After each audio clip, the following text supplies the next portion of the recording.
இப்போது மாண்புமிகு மத்திய தகவல் ஒலிபரப்புத்துறை இணை அமைச்சர் டாக்டர் எல் முருகன் அவர்களை வரவேற்புரையாற்ற அன்புடன் அழைக்கின்றோம். We now invite our Honorable Minister of State, Information and Broadcasting, Dr. L. Murugan ji, to deliver the welcome address. Bharat माता की, भारत माता की. வரலாற்று சிறப்புமிக்க இந்த நிகழ்வுல நம்முடைய மாண்புமிகு பிரதமர் திரு நரேந்திர மோடிஜி அவர்கள் தமிழ்நாட்டுக்கு எப்பப்ப வர்றாங்களோ அப்பப்பெல்லாம் பல்வேறு நல்ல திட்டங்களை, வளர்ச்சி திட்டங்களை கொடுப்பது.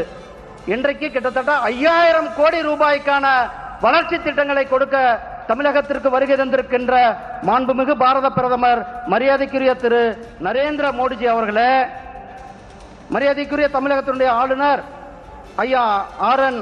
ரவி அவர்களே, மரியாதைக்குரிய அமைச்சர் அண்ணன் வேலு அவர்களே, மரியாதைக்குரிய சட்டமன்ற எதிர்க்கட்சி தலைவர் அண்ணன் எடப்பாடி பழனிசாமி அவர்களே, மரியாதைக்குரிய சட்டமன்ற உறுப்பினர் சகோதரர் நயினார் நாகேந்திரன் அவர்களே, மற்றும் இந்த நிகழ்ச்சியில் கலந்து கொண்டிருக்கின்ற அதிகாரிகளே, பொதுமக்களே, பெரியோர்களே, உங்கள் அனைவருக்கும் கூட என்னுடைய அன்பு கலந்த வணக்கத்தை தெரிவித்துக் கொண்டு, நம்முடைய மாண்புமிகு பிரதமர் மரியாதைக்குரிய திரு நரேந்திர மோடிஜி அவர்கள் தமிழ்நாட்டின் மேல, தமிழ் மக்கள் மேல, தமிழ் மொழி மேல, தமிழ் கலாச்சாரத்தின் மேல அதிக பற்றில் வச்சிருக்கிறதுனால தான் இன்னைக்கு உலகம் முழுவதும் திருவள்ளுவருக்கு கலாச்சார மையங்களை அமைத்துக் கொண்டிருக்கிறார்.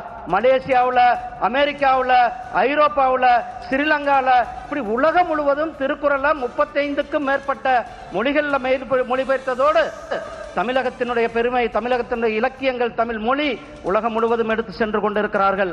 அதே போல கிட்டத்தட்ட 12 லட்சம் கோடி ரூபாய்க்கு தமிழகத்தினுடைய வளர்ச்சிக்கு இதுவரையிலும் நிதி கொடுத்திருக்கிறார். இன்றைக்கு 5000 கோடி ரூபாய் தமிழகத்தினுடைய வளர்ச்சிக்கு கொடுத்திருக்கிறார். அவரை உங்கள் சார்பாக, தமிழக மக்கள் சார்பாக வருக வருக என அன்போடு அழைக்கின்றேன். நன்றி, வணக்கம். ஜெய்ஹிந்த், ஜெய் பாரத்.